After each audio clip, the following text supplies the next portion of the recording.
Call center, sa call center, bilang isang training agent.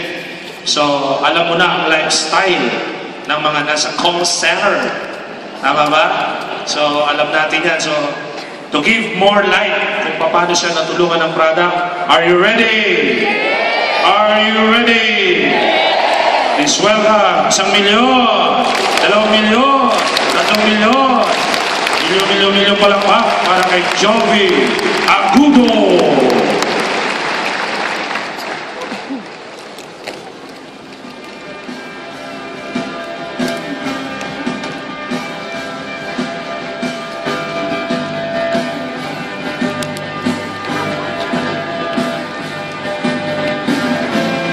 Hello.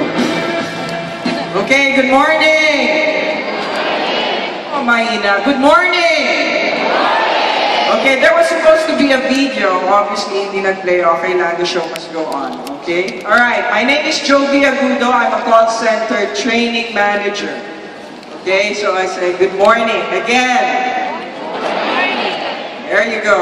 Okay, now, what am I here for? I-share ko po ay tungkol sa mga nakuha ko sa call center in working there for 16 years. Yes, 16 years in a call center. Alam niyo naman kung paano sa call center, baliktad ng mundo natin, di ba?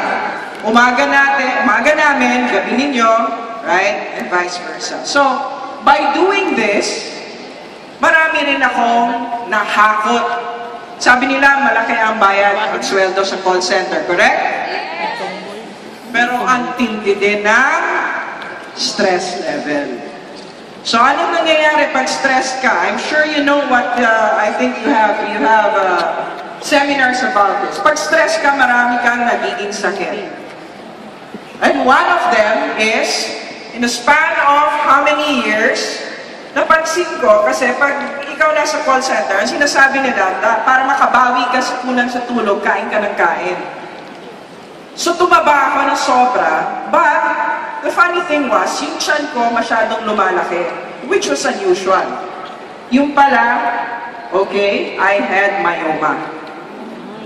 Now, yung myoma ko, hindi lang not one, but 2. So, nagkaroon po ako ng I went through total hysterectomy. Sabi naman ng OB-GYN ko, wala naman akong balak mag-anak eh. So, tinanggal na lahat. Ovaries, matres ko lahat tinanggal. Now, aside from that, okay, I had myoma, total hysterectomy. I also developed something out of walking 2 to 3 hours on end every day. Pag nagtitrain ka kasi ganun eh. Lakad ka ng lakad. So, ano nangyari sa akin, nagkaroon ako ng osteoarthritis, lumbar spondylosis. That means, sumakit yung likod ko, I couldn't stand up straight anymore. Nagkaroon din ako ng torn meniscus. Ibig sabihin yung tuhod ko, alam niyo yung litid sa tuhod? Napunit po yun. Sa kakalakad everyday. 16 years pa naman eh. Diba? So, hindi na ako nakakalakad ng ganito. I was walking with a cane. May tungkod na po ako.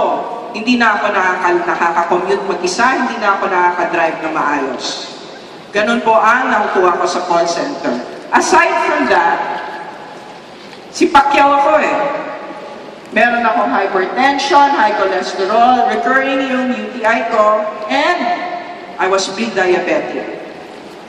So, kakabalik ng balik ko sa doktor, sabi ng doktor sa akin, I think there's really something wrong with you, patest na natin yung dugo mo. Pina-check ko, ang sabi sa akin, meron daw akong lupus. Sino may alam kung ano yung lupus? Okay, lupus is a kidney disease that unfortunately one of our presidents died of. So, it was a very damaging kidney disease. Siyempre, na-devastate ako. But I did not give up. I went on to see another doctor, mismo sa NKTI, National Kidney Institute. Same thing, sinabi sa akin, may lupus po kayo. Hindi pa rin ako nag-give up. Finally, I found a doctor, a third doctor, told me, okay, ito gawin natin para ma-rule out na natin yan. Mag-kidney biopsy ka. Alam niyo yung kidney biopsy? kukuha sila ng laman sa kidney mo. Paano ginagawa yun? Tinusok ko yung likod ko. Kumuha ng laman, 2 beses. Naramdaman ko po yun, masakit. Masakit. Pero, that was the time that they found out hindi pala lupus. IgA nephropathy. Sumaya akong konti, hindi lupus. It's still a kidney disease. It's still a lifetime kidney disease. Something that I acquired from how many years I worked in a call center. Now, what happens if you have IgA nephropathy? Hindi na ho niya nasasala na mabuti ang ini-intake nyo, pati yung iniinom nyo tubig. Nare-retain na. Ano nangyayari? Namamaga, minamanas ako. So imagine niyo yung itsura ko. May tungkod na, nakayuko na, masakit na likod kasi hindi makatayo masyado. Ang tuhod, masakit na mamaga pa. Now, that is what happens. Pag hindi na-address ang IgA nephropathy, dialysis. Okay, so yun pa ang nangyari sa akin. Now, what did I do? After which, nung nalaman ko po yun, I was taking 4 types of maintenance medicine, check-up every 3 months. I had to go to a strict diet kasi meron akong mataas na creatinine. Okay, sisimplihan ko na lang. Anong creatinine? Pag mataas ang creatinine nyo, ibig sabihin, hindi nagpa-function normally ang kidney nyo. So, kailangan kong pababain nyo, and that is by doing a strict diet. Limited mobility, ibig sabihin, hindi na nga po ako makagalaw. Wala na out of town, nakatungkod ka eh. So, what did I do?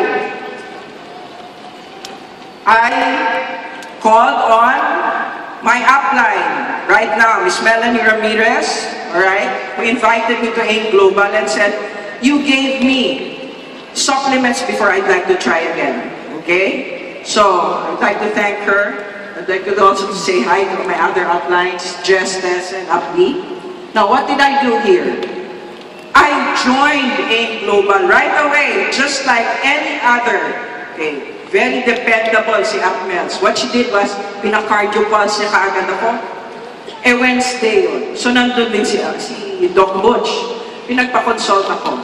Sabi ni Doc Butch akin, kaya nahihirapan yung kidney mo, saan katutak ang iniinom mong gamot? Imagine people, in 1 month, I spent 8,000 pesos just on medication alone.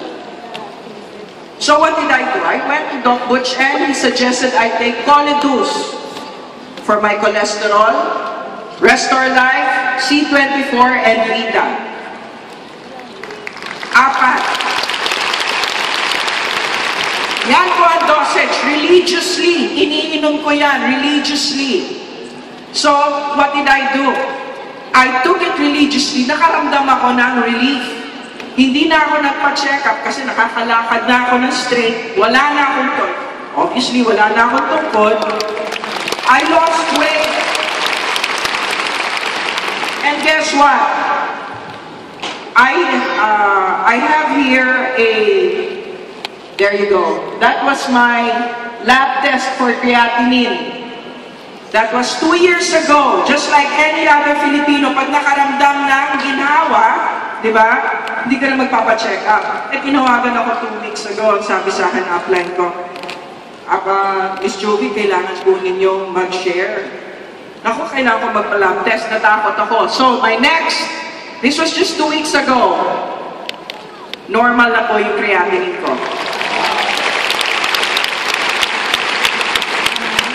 So, long story short, all these AIM Global supplements that they gave me work. I can work more, not just 16 years, another 16 years is no problem for me now. And I would like to thank the BOD of AIM Global. Thank you very much. You're brilliant. Okay? Not just brilliant, your service is great. And of course, before I end all this, there is only one Creator, and I would like to thank the Creator. To God be the glory. Thank you all. I love you, AIM Global. I love